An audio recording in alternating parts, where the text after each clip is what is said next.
examen físico y la inspección diagnóstica. Entonces nosotros vamos a dedicarnos ahora a ver todo esto, ¿no? La anamnesis o interrogatorio. Anamnesis, ¿no? Etimológicamente viene de anamnesis, que es recuerdo, es hablar, ¿no? Es tratar de obtener los datos del paciente, es el interrogatorio. La parte más importante de la historia clínica. Permite hacer el diagnóstico en más del 50% de los casos. Sí, digamos que no, pero ¿cómo? Preguntándole sí, ¿no? Es posible. Que no es de cómo voy a hacer un diagnóstico, doctora, sin haber examinado, sin haber pedido resonancias, tomografías, 25 análisis. No, sí se puede, solamente con el diagnóstico con el interrogatorio, ¿no? Si es que yo tengo mis conocimientos de epidemiología, de parasitología, en fin, ¿no? Todas las básicas para eso nos sirven.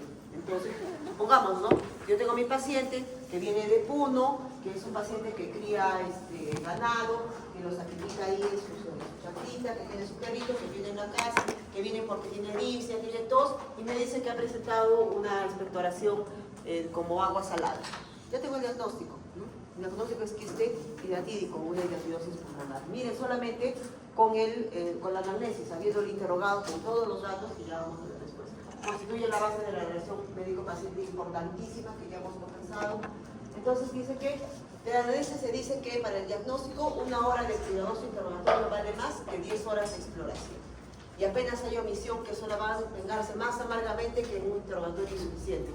A veces tenemos el paciente días en el hospital, le hemos pedido un montón de cosas, hemos hecho gastar al familiar en un montón de una serie de análisis y todo, y después nos sentamos con tiempo a conversar con el paciente y por ahí sale la clave de lo que realmente el paciente tenía, ¿no? O sea, sabiendo hecho un interrogatorio adecuado, ¿no?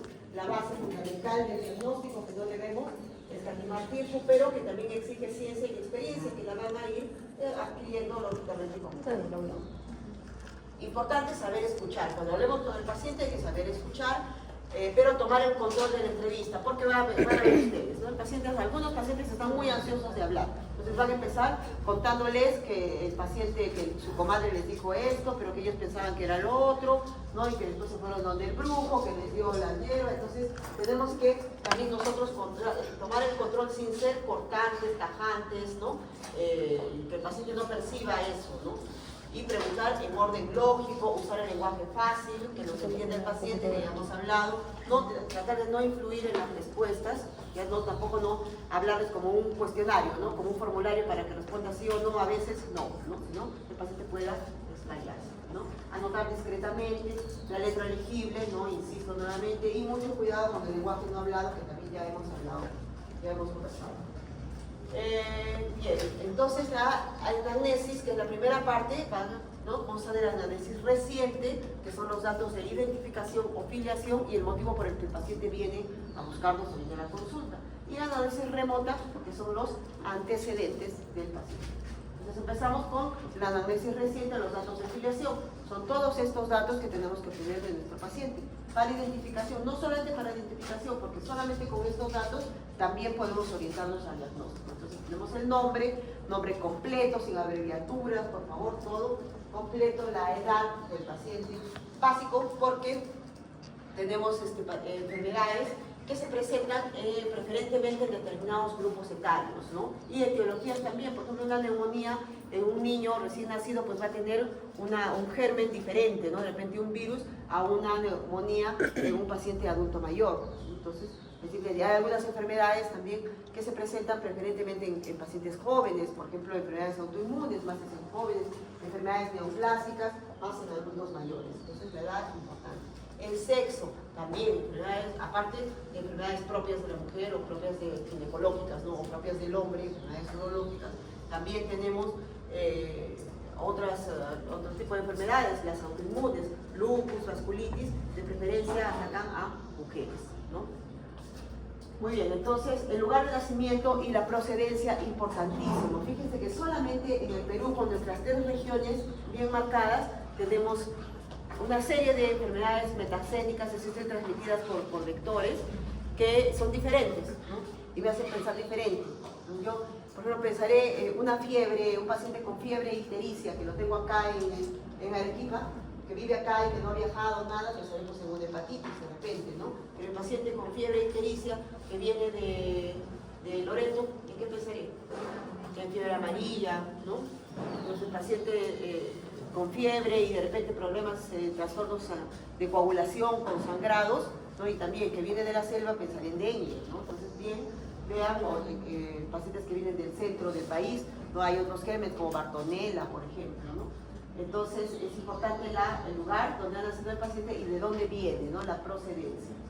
La raza también, ¿no? Hay enfermedades preferentemente que a ciertas razas, a ciertos cánceres, por ejemplo, afectan más en determinadas razas, ¿no? El cáncer gástrico, por ejemplo, en la raza asiática, ¿no? Las enfermedades cardiovasculares y la raza negra.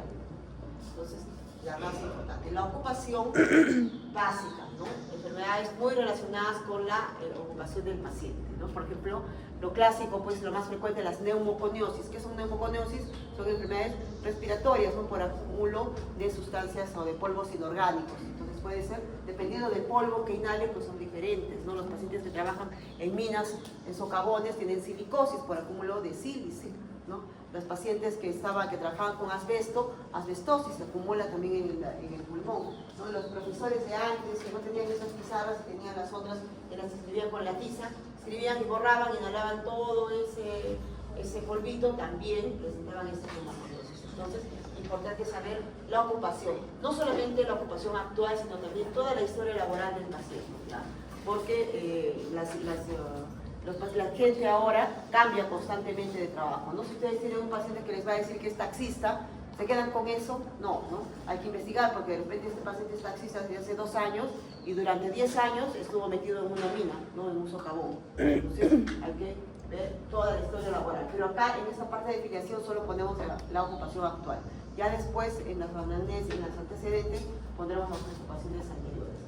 El estado civil, hay otro tipo de ocupaciones, por ejemplo, la gente que trabaja en campos, ¿no? Que pueden tener enfermedades alérgicas o pueden tener enfermedades relacionadas con animales, ¿no? Transmitidas por animales. El estado civil, ¿no? Importante porque las personas casadas, se ha visto, ¿no? Los casados que tienen una estabilidad familiar, pues tienen mejor pronóstico que los que no tienen estabilidad o un soporte familiar adecuado, ¿no? La religión, ¿no? Es importante también en algunos casos, ¿no? Por ejemplo, saben ustedes que hay religiones que no aceptan las transfusiones sanguíneas, ¿no? Los testigos de Jehová. No podemos obligarlos porque es un derecho, no podemos obligar a que sea. Pero entonces tenemos que tomar otras alternativas. Entonces es necesario que consignemos también la religión y que respetemos lo que el paciente decida, ¿no? El grado de instrucción, también ya habíamos hablado, ¿no? Porque según el grado de instrucción tenemos que dirigirnos a nuestro paciente.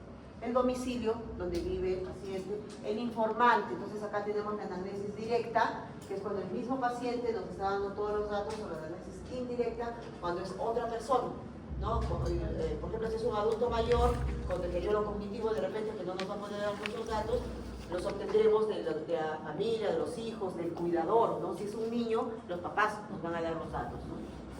Entonces, el informante, el familiar encargado, siempre tiene que haber un familiar a cargo a quien le podamos llamar si algo sucede, ¿no?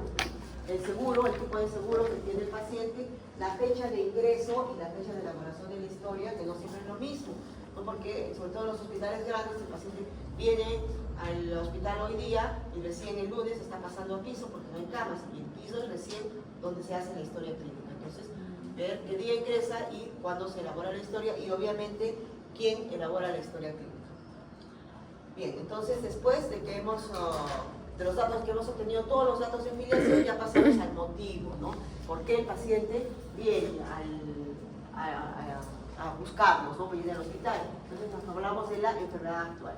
Acá tenemos que caracterizar el tiempo de enfermedad, la forma de inicio, el curso, los síntomas principales, identificar el síntoma principal y hacer el relato cronológico, como si fuera un cuento, de la enfermedad y las funciones biológicas del paciente. Entonces, el tipo de enfermedad, ver si la enfermedad es de reciente aparición, será una enfermedad aguda, o es una enfermedad que ya tiene bastante tiempo, de repente el paciente ya tiene un diagnóstico, ¿no? De insuficiencia renal crónica, de insuficiencia cardíaca, de hepatopatía, de cirrosis, en fin, ¿no? Entonces, ¿es una enfermedad aguda o es una enfermedad crónica? ¿Cómo se inicia la enfermedad? Si es que se inicia en forma brusca, es decir, de un momento a otro, o se inicia en forma insidiosa y, bueno, pues es generalmente el tiempo de enfermedad en una enfermedad de inicio brusca es corto, ¿no? Usualmente estas enfermedades bruscas revisten mayor gravedad y el paciente va a buscar la ayuda rápido, o sea, el tiempo de enfermedad va a ser horas, ¿no? Y generalmente son más graves. Sin embargo, las insidiosas, pues el paciente puede estar de repente días, ¿no? o semanas o meses, ¿no? Con la enfermedad y recién va a acudir. Entonces hablamos ahí de una enfermedad de presentación insidiosa, ¿no? Las bruscas, a ver ejemplos de una enfermedad de inicio brusca. No siempre, como les dije, revisten mayor gravedad y el tiempo va a ser corto de presentación. Por ejemplo, Deterioro cognitivo. no, ¿cómo un deterioro cognitivo? Años. Brusco, un infarto, ¿no es cierto? El paciente va a estar 3 días, 4 días con su dolor, no va a llegar al toque, ¿no? Va a sentir el dolor que es intenso, tiene unas características especiales y va a venir inmediatamente. Entonces un infarto, una convulsión, una fibrosis cerebrovascular, ¿no? Una crisis asmática, ¿no? Una obstrucción por cuerpo extraño. Entonces todo eso son enfermedades de presentación brusca, ¿no? De inicio brusco. Y el curso pues va a ser progresivo, no sé si es que el síntoma va incrementándose, ¿no? O se van agregando más síntomas. Va a ser estacionario si es que el síntoma permanece igual, ¿no? O puede ser intermitente, ¿no? Si es que está el síntoma, luego desaparece, luego vuelve a aparecer, por ejemplo, en las crisis de migraña, ¿no? La migraña viene, el paciente, ¿no? Luego regresa, está tranquilo, luego viene otra vez el dolor, luego sigue tranquilo, luego otra vez el dolor, entonces un curso intermitente. Y luego, para hacer el relato cronológico ya de la enfermedad, vamos a utilizar estas preguntas, ¿no? ¿Cuándo empezaron las molestias? ¿Cómo comenzó la enfermedad? ¿No? Para ver por la forma de inicio, brusco o insidiosa. ¿Qué síntomas? Para identificar el síntoma principal. ¿Cómo evolucionaron los síntomas? ¿No? Más o menos lo que les estamos explicando, ¿no? Si cuando el tiempo de enfermedad es corto, 2 o 3 días, podemos darnos el lujo de preguntarle al paciente qué pasó, ¿no? Ya empezó hace 2 días, entonces, ¿qué pasó el primer día? Ya, el primer día tuve solamente náuseas, ¿no? Y un poquito de dolor, y el segundo día ya vino un poquito de posiciones semilíquidas, en fin, ¿no?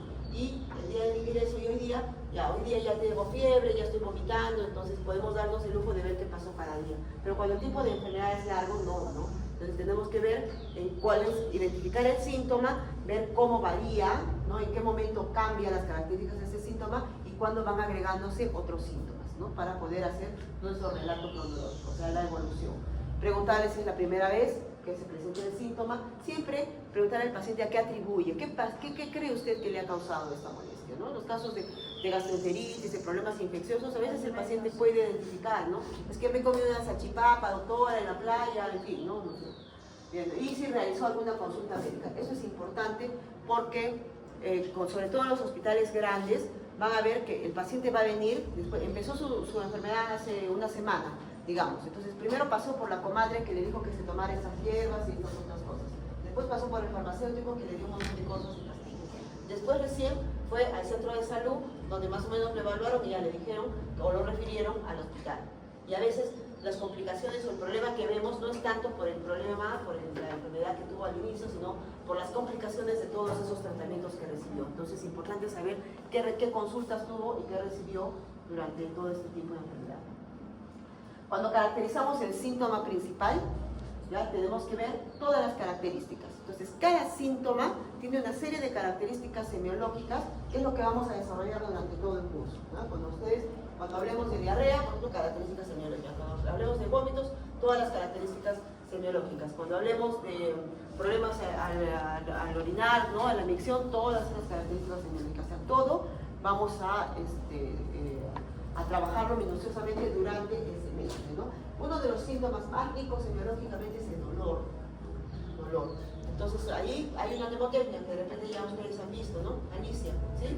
Entonces todo eso son características que vamos a tratar de obtener para que nos vayamos orientando, ¿no? Entonces en el síntoma principal nos vamos a obtener todo, cómo evoluciona, dónde se localiza, las características, ¿no? Supongamos que hablamos de nuestro síntoma dolor, entonces es eso, ¿no? Aparición, cómo aparece, ¿no?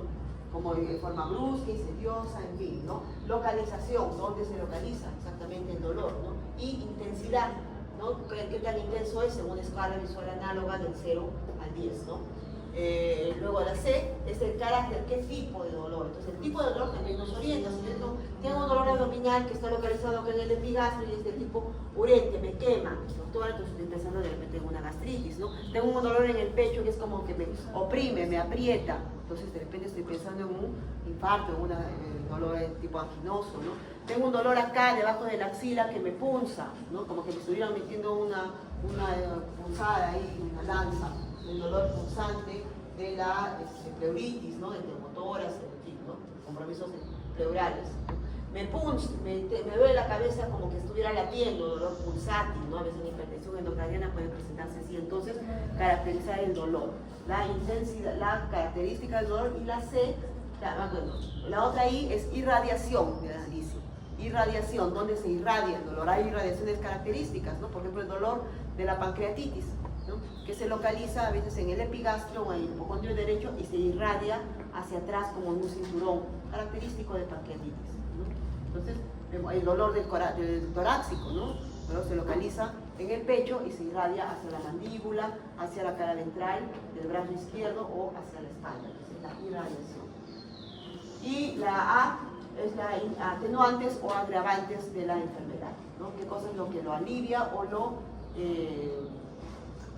exacerba el dolor? Entonces, y la C también, ahí para que no se olviden, en Alicia pueden ser los concomitantes, síntomas asociados, ¿no? Por ejemplo, si el paciente me viene con dolor abdominal como síntoma principal, ¿qué concomitantes, qué otros síntomas será importante que yo averigüe, que yo le pregunte al paciente? ¿Sobre qué? A ver, me duele la barriga, doctor. ¿Qué me interesa saber? ¿Qué más? Bueno, por la localización depende, no podemos preguntarle si consume alcohol.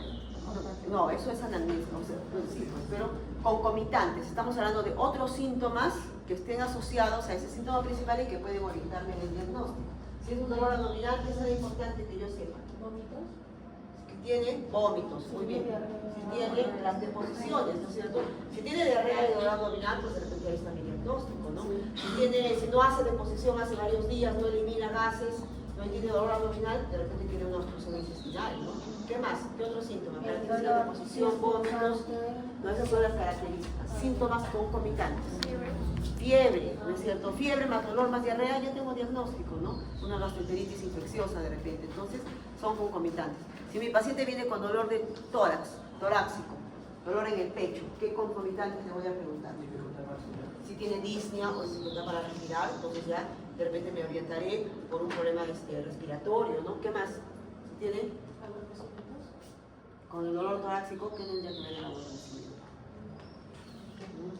Si tiene tos, ¿no? Si tiene tos, ¿qué características? Si el paciente le duele el pecho, tiene tos, está expectorando purulento, ¿no? Le falta un poco el aire, pues ya tengo diagnóstico casi de una neumonía, ¿no?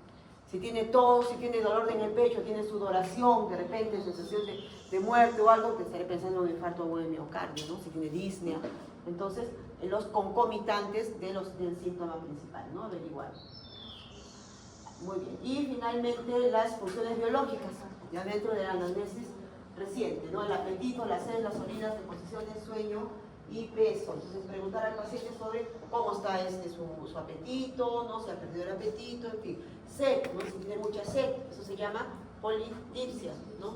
Y eso significa, si el paciente me dice, he bajado de peso, tengo mucha sed y estoy orinando mucho, la polidipsia, poliuria, pérdida de peso, ¿qué? Diabetes, ¿no? Entonces, ¿ven? Ya como nos orientamos. Las deposiciones, las características de la deposición. ¿Cuál es su hábito? ¿Va todos los días? ¿Hace deposición todos los días? ¿Qué características es? ¿Es sólida? ¿Es líquida? ¿Es semilíquida? ¿Qué color? ¿No? Entonces todo eso, la orina también, ¿no? La orina, ¿qué color? Sí, el olor de la orina, ¿no? Más o menos el volumen urinario para ver el estado de hidratación del paciente. El sueño, si es que el sueño, los síntomas alteran la calidad del sueño del paciente, ¿no? Por ejemplo, me dice, doctora, me estoy despertando en la noche porque me falta el aire, no puedo dormir bien, ¿no? Me despierto de un momento a otro porque me falta el aire. Y es un paciente que de repente tiene disnea, o sea, le falta el aire, ¿no? Me agito, me canso cuando subo al segundo piso y me despierto así en la noche, no duermo. Entonces lo examinamos y de repente le encontramos un poco de edema, le encuentro crepitantes en los pulmones, entonces ya tengo un diagnóstico probablemente de insuficiencia cardíaca, ¿no? y ese síntoma se llama disnea paroxística nocturna y es casi patronomónico de insuficiencia cardíaca, ¿no? Paciente que se despierta en la noche. Entonces sueño, ¿no? Y el peso, las variaciones, ¿ya? El peso va en el examen físico, peso, talla, índice de masa corporal, pero acá le tenemos que preguntar al paciente sobre si tiene variaciones en su peso. ¿Se ha notado que ha subido o ha bajado de peso últimamente, ¿no? Y si ha bajado de peso o ha habido alguna variación, que más o menos nos estime cuánto. Entonces pondremos pérdida aproximada de 10 kilos en 3 meses, ¿no? O en un año, ¿no? Lo que el paciente les diga. Muy bien, entonces después pasamos a la anamnesis remota, los antecedentes personales y familiares. Dentro de los antecedentes personales tenemos los antecedentes fisiológicos, psicosocioeconómicos y patológicos. ¿Ya? Los fisiológicos es la circunstancia en la vida, ¿no? Del paciente. Entonces, el más relevante es en los niños, ¿no? Pero en los adultos también a veces puede ser importante la forma en que nacieron, ¿no? Si el parto fue en la casa, en el hospital, en fin, si recibieron todas sus inmunizaciones, sobre su desarrollo psicomotor, a la edad que empezó a hablar, a caminar, ¿no? Que fue al colegio, su vida escolar, si completó toda su escolaridad o de repente no pudo porque de repente tiene algún deterioro, ¿no? Mental, en fin, ¿no? Sobre su vida sexual, el inicio de relaciones sexuales, el número de parejas sexuales, la opción sexual, los métodos anticonceptivos que tiene el paciente, todo eso puede ser relevante para enfermedades de transmisión sexual, ¿no? Ginecobstétricos en la mujer, sí, la menarquia, o sea, ¿qué es menarquia? La primera menstruación, ¿no? La menopausia, en la que tuvo la última menstruación. El régimen catamenial, es decir, es una formulita que arriba va el número de días que dura la menstruación y el periodo, cada cuánto tiempo, es decir, por ejemplo, 3 a 5 días cada 28 a 30 días, ¿no? Entonces el régimen catamenial y una fórmula que da las gestaciones, abortos, partos, hijos que tiene la paciente. Entonces eso es en los ginecobstétricos. La alimentación del paciente, si tiene algo de cómo es, ¿no? Básicamente que desayuna, que almuerza, que come, si tiene alguna dieta en especial, si la cumple, en fin, ¿no? Los hábitos nocivos, ¿no? Hábitos de tabaco, alcohol, drogas ilícitas, el café también se considera, pero sí es en mayor cantidad, no más de 4 o 5 tazas por día. En cuanto al tabaco y al alcohol, no van a poner sí o check, ¿no? Sino hay que describir. Tabaco, ¿cuántos cigarros fuma al día? ¿Durante cuánto tiempo? No se confíen. Y alcohol, también, ¿cuánto alcohol bebe a la semana? ¿No? Que digan más o menos qué tipo de alcohol, ¿no? Y si esto ha repercutido, de repente si toma hasta embriagarse, si le ha traído problemas en su familia, en su trabajo, en fin, ¿no? No se fíen porque el paciente, ustedes cuando les van a preguntar, nadie fuma y nadie toma, igual que ustedes, nadie. ¿Ya? Entonces hay que ser un poco minuciosos en preguntarles, ¿no? El paciente no te va a decir, no fumo, pero antes fumaba, bueno, sí, fumaba, ¿y cuándo dejó de fumar? Hace un mes. Y fumaba una cartilla durante 10 años. Entonces, así les dicen los pacientes. Entonces, ser muy minuciosos. Los psicosocioeconómicos, la vivienda, ¿no? ¿Qué tipo de vivienda tienes? ¿Qué material? ¿Se cuenta con servicios? Esto no lo hacemos por chisme, ¿no? Sino porque tenemos que saber si es que el paciente cuenta con o cómo vive para ver la probabilidad de enfermedades infectocontagiosas, ¿no? Los pacientes que viven en una habitación 3, 4 personas, entonces se enferma una, se van a enfermar pues todos los demás. Entonces, para eso nos sirve, ¿no? Si cría animales, enfermedades asociadas con transmisiones por animales, ¿no? Y los servicios básicos, ¿no? Agua, desagüe, luz. El ambiente familiar y el ambiente laboral también, ¿no? Sobre todo pronóstico, en pacientes con enfermedades graves, crónicas, si tienen un buen ambiente familiar, un buen soporte, entonces tienen un mejor pronóstico. Si hay pasatiempos, también hay enfermedades que están asociadas a pasatiempos, a deportes, a crianza de animales, en fin, ¿no? O viajes, ¿no? Viajes recientes, sobre todo viajes en los últimos 6 meses, ¿ya? Porque se pueden venir pues enfermedades que son endémicas en otros lugares, ¿no? Tenemos que pensar en eso.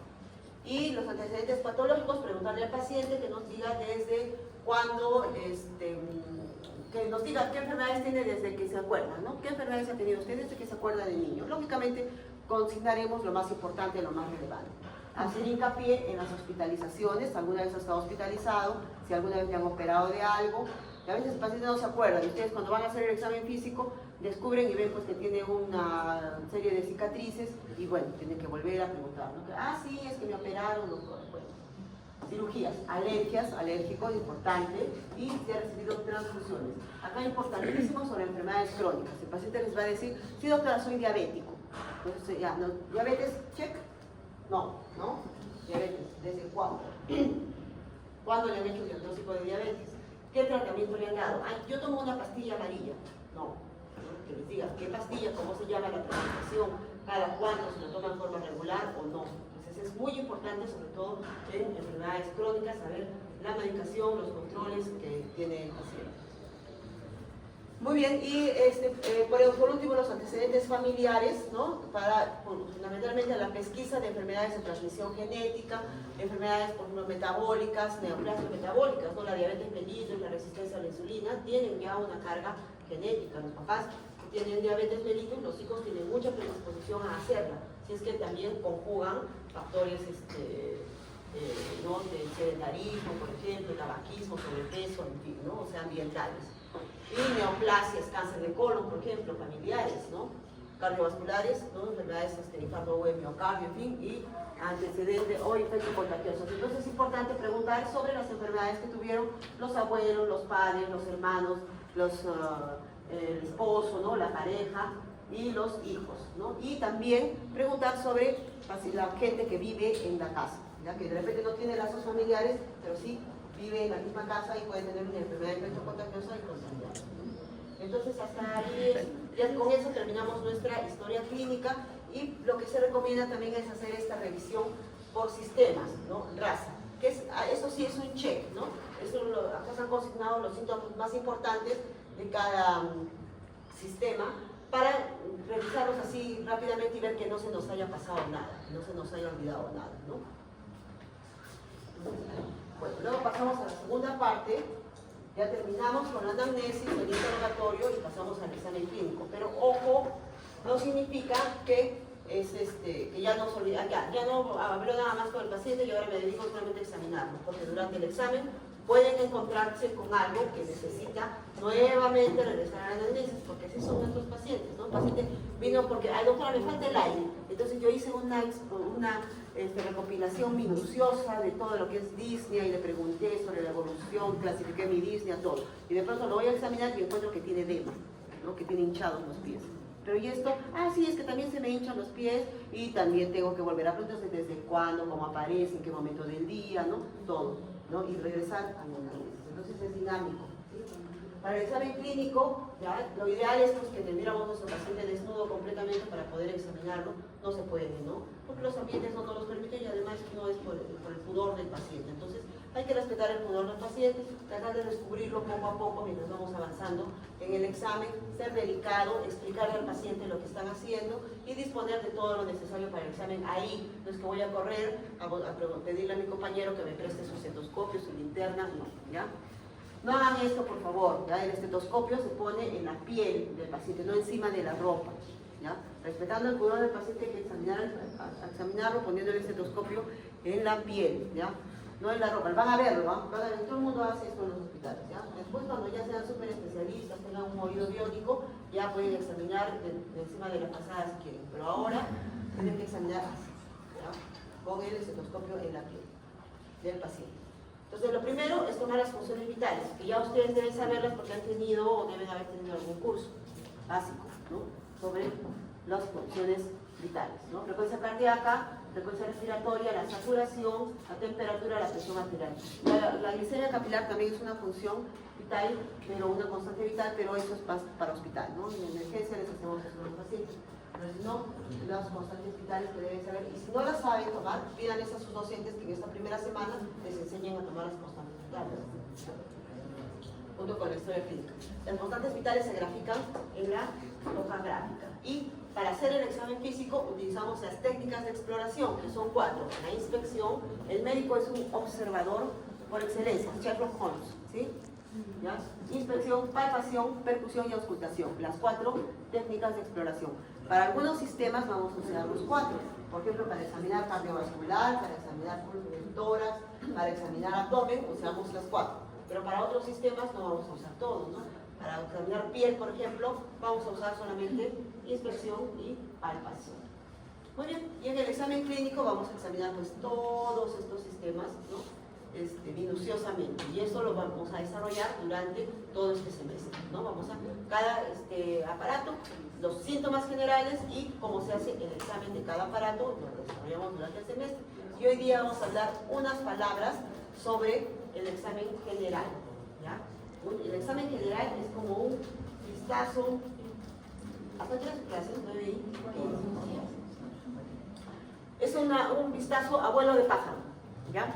Es de primera impresión del paciente, es un examen general. Entonces, el examen físico se divide en el general, que es lo que vamos a hacer ahorita, y en el regional, que ya es donde empiezan a evaluar por regiones, ¿no? Piel, cabeza, cuello, bueno, todo eso. Entonces, en el examen general vamos a evaluar todo eso que está ahí. Ya son 9 aspectos que ya los estamos evaluando mientras estamos haciendo la anamnesis, ¿no? Entonces, primero ver el estado general. Esa es una apreciación subjetiva. Es como me impresiona a mí que está mi paciente. Está en buen estado, está en regular estado, está en mal estado general. Obviamente, si yo tengo un paciente que está con compromiso de conciencia, que está con dificultad respiratoria, no lo veo así con oxígeno, pues estará en un mal estado, ¿no? General. Un paciente que no lo veo tan comprometido, pues será regular. Un paciente que de repente está esperando, no está tan mal, pero está esperando un examen de repente o algo, ¿no? Será pues un paciente en buen estado regular. Entonces, es su apreciación subjetiva. Ya es un sirve de emergencia, por ejemplo, para dar la prioridad de la atención, ¿no? El estado de nutrición. ¿Ya? ¿Cuál es el parámetro objetivo? Algo que me olvidé, cuando junto con las constantes vitales también se toma ahí el peso y la talla del paciente para evaluar el índice de masa corporal. Entonces, el parámetro objetivo para el estado de nutrición es el índice de masa corporal, pero muchas veces no vamos a poder tener el índice de masa corporal, ¿no? ¿Por qué? Porque el paciente está en silla de ruedas, no colabora, no tengo la balanza, en fin, ¿no? Entonces tengo que ver otros parámetros. Y vemos, pues, la distribución del tejido adiposo, la grasita, ¿no? La grasita, veo si le ven los huesos a mis pacientes, cómo están sus músculos, ¿no? Y con eso me oriento para ver si el estado nutricional es bueno o es malo, ¿no? Si tengo mucha duda, ya podría regular, pues, ¿no? Pero generalmente podría caracterizarlo como bueno o malo. Por ejemplo, este niño, ¿cómo está su estado nutricional? Malo, ¿no? Está obeso. Entonces eso también es un mal estado nutricional. ¿La señora? No, es un estado bueno, ¿no? No se le notan los huesitos, no, es un buen estado general. Acá, mal estado general, ¿no ven? Se le notan los huesitos, no hay masa muscular, entonces es un mal estado general. También es importante medir el perímetro abdominal. A veces el índice de masa corporal puede estar normal, pero hay obesidad central, ¿no? O sea, panza, ¿ya? Y ahí hay obesidad central, hay grasa visceral que se acumula en el hígado y que predispone a enfermedades metabólicas, resistencia a la insulina, diabetes, enfermedades cardíacas. Entonces hay que medir, la cinta métrica también tiene que estar dentro de sus útiles escolares, por favor, para medir el perímetro abdominal. Ya máximo 88 en las mujeres, 102 en el varón. No estamos hablando de obesidad central. El estado de hidratación también tenemos que evaluarlo en todos nuestros pacientes. Sobrehidratación, la retención de líquido, ¿no? Lo vamos a evaluar, nos vamos a dar cuenta. Dejamos en los miembros inferiores, por ejemplo, a nivel de las pantorrillas, vamos a presionar y se va a quedar nuestra huella. Ese es el signo de la fovea o signo de odema, ¿ya? Y es un signo de sobrehidratación, eso es edema, ¿no? Y los signos de deshidratación, ¿no? Los vemos en el estado de hidratación en las mucosas orales, por ejemplo. Si ustedes ven las lenguas de sus compañeros, van a ver que es una lengua brillante, ¿no? Las mucosas pueden estar secas, los labios secos en los pacientes con deshidratación. No se confundan con pacientes que respiran con la boca abierta, ¿ya? Porque también pueden estar secos los labios, pero no estar deshidratados, ¿no? El signo del pliegue también nos es muy útil, ¿ya? Si ustedes hacen este pliegue, pues van a ver que regresa rápidamente a su sitio, ¿no? Este es útil en niños y en adultos jóvenes, pero no en abuelitos, en adultos mayores no, porque en ellos ya la piel perdió turgencia, perdió elasticidad y pueden tener signos de pliegue sin estar deshidratados. Entonces nosotros no lo usemos vamos a ver que la piel está seca, que las axilas están secas en el paciente, que puede haber disminuido el volumen urinario, ¿no? Que está orinando poco, y eso es lo primero que pasa como una reacción de mecanismo de defensa, ¿no? Disminuye el volumen urinario en los pacientes con deshidratación. Puede haber taquicardia si es que es más severa, ¿no? Aumenta la frecuencia cardíaca, disminuye la presión arterial, ¿no? Y en los casos más severos puede haber pues, alteraciones del sensorio, ¿ya? Otro signo que no les recomiendo que lo usen mucho es los globos oculares, ¿no? Van a ver que sus globos oculares tienen un tono durito, igual que su nariz, entonces en el paciente deshidratado está blando, o sea, hay hipotonía ocular. Pero esta maniobra es un poco delicada, sobre todo El estado de conciencia, también ya desde el momento que están conversando con su paciente van a darse cuenta si está despierto, alerta, si tiende al sueño, está somnoliento, si está en estupor, o sea, tenemos que hacer un estímulo mayor para que esté alerta el paciente, o si está en coma, así le hagamos una maniobra dolorosa, de repente el paciente no despierte, entonces no hay un compromiso del nivel de conciencia. Y el contenido de la conciencia con las preguntas, ¿no? Si el paciente está despierto, le preguntaremos, pues, ¿no? ¿Con quién es usted? ¿Cómo se llama? ¿Qué lugar es este? ¿Qué fecha estamos hoy? Entonces, orientación en persona, espacio y tiempo. Nos es muy útil la escala de coma de Glasgow, repásenla, pídanles a sus docentes que se las enseñen, porque es muy útil para evaluar pacientes en emergencia, para tomar decisiones, pronóstico, evolución, en fin. Y la posición y la actitud. ¿Ya? Entonces, en la posición, nosotros, ya desde que el paciente, desde que entramos a la habitación o desde que el paciente entra a la consulta, ya estoy viendo en qué posición está, ¿no? Normalmente registramos esto como posición de decúbito. Decúbito quiere decir echado, no puede ser decúbito ventral, decúbito dorsal cuando está boca arriba, decúbito ventral si está boca abajo, decúbito lateral derecho, decúbito lateral izquierdo. Entonces el paciente va a adoptar diversas posiciones porque también a veces la enfermedad lo obliga a tomar diversas posiciones. Paciente que no puede echarse, que tiene imposibilidad para echarse porque se ahoga, ¿vale? Que no puede, ¿no? Se llama la posición de ortopnia, y es característico, ¿no? Van a encontrar este paciente, por ejemplo, que está sentado, ¿no? Con dificultad respiratoria, y uno le piden que se eche, no puedo, doctora, porque me ahogo, no puede echarse. Entonces, esa es la posición de ortopnia, que es característico de la insuficiencia cardíaca. O la posición de plegaria mahometana, con el tórax hacia adelante, ¿no? El género pectoral, que tampoco va a poder recostarse, ¿no? Y es la posición característica de la pericarditis con derrame. Entonces, en los otros pacientes que sí pueden adoptar el decúbito, dirán pues que es un decúbito activo o decúbito pasivo. Activo si es que el paciente puede moverse voluntariamente, ¿no? A su voluntad.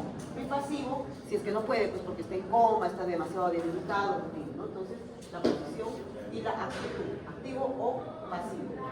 Y bueno, algunas posiciones muy especiales como esta, ¿no? El paciente apoyado sobre su nuca y sus tobillos con una gran contractura de los músculos paravertebrales, que es la posición de opistómonos, característica de qué? De entrar, yo ya sé que tiene ese paciente, tétanos, rabia, intoxicación por strychnina, ¿no? Y acá también, ¿no? Un niñito así, también bien arqueado, ¿no? Con su cabecita un poco inclinada, y la contractura de los músculos paravertebrales, la posición en gatillo, la meningitis, ¿no? Muy bien, las enfermedades también pueden modificar los rasgos faciales de manera característica. Entonces nosotros de ver, nada más, ya sabemos qué tiene, ¿no? ¿Qué tiene este niño? Síndrome de Down. Síndrome de Down, ¿no es cierto? Acá, ¿no? Vemos una paciente con exoftalmos del hipertiroidismo, ¿no? Acá la carita de luna llena, redonda, característica del Cushing, ¿no? ¿Ya? Acá tenemos un eritema, un enrojecimiento de la zona malar y del dorso de la nariz, un eritema en alas de mariposa, se llama de la lupus eritematoso sistémico, ¿no? La fase es lúpica. Aquí, esa fase es tumoraciones, que parece un leoncito. La fase es leonina, de la lepra, ¿no? Aquí los rasgos gruesos, toscos, los arcos supraciliares muy marcados, prognathismo, ¿no?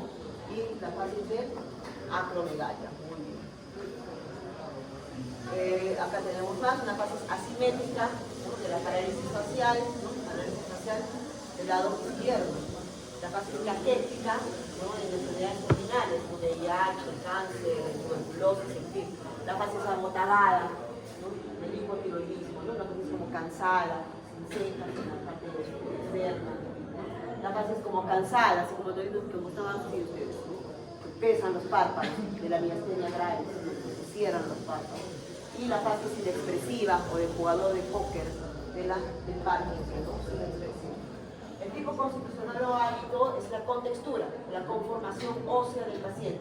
No tiene que ver con el estado nutricional. Entonces hay pacientes que son más largos que anchos y serán pues, longilíneos, más chiquitos y anchos, el brevilíneo y bueno, el atlético o armónico, que es el normolíneo, ¿no? Entonces hay varias clasificaciones, ¿no? Normolíneo, normosómico, normoesplácnico, no brevilíneo, macroesplácnico, ¿no?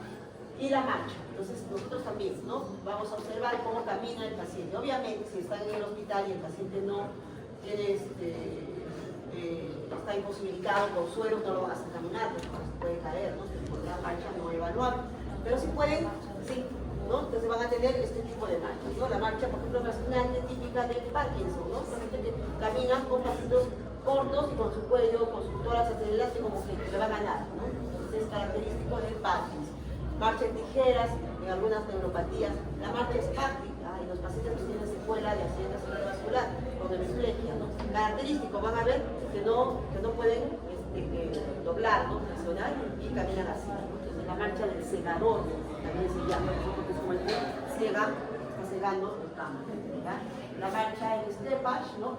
Primero el pie, como caballito, ¿no? Primero el pie.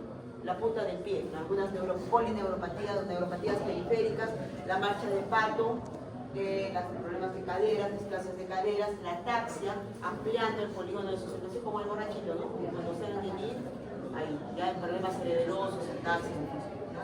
Entonces, observar la marcha del paciente.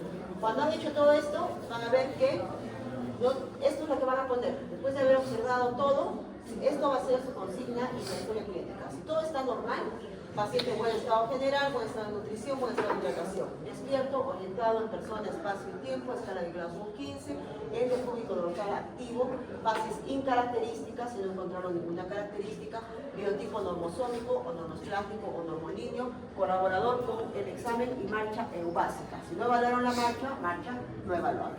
Muy bien. Eso es todo. Muchas gracias.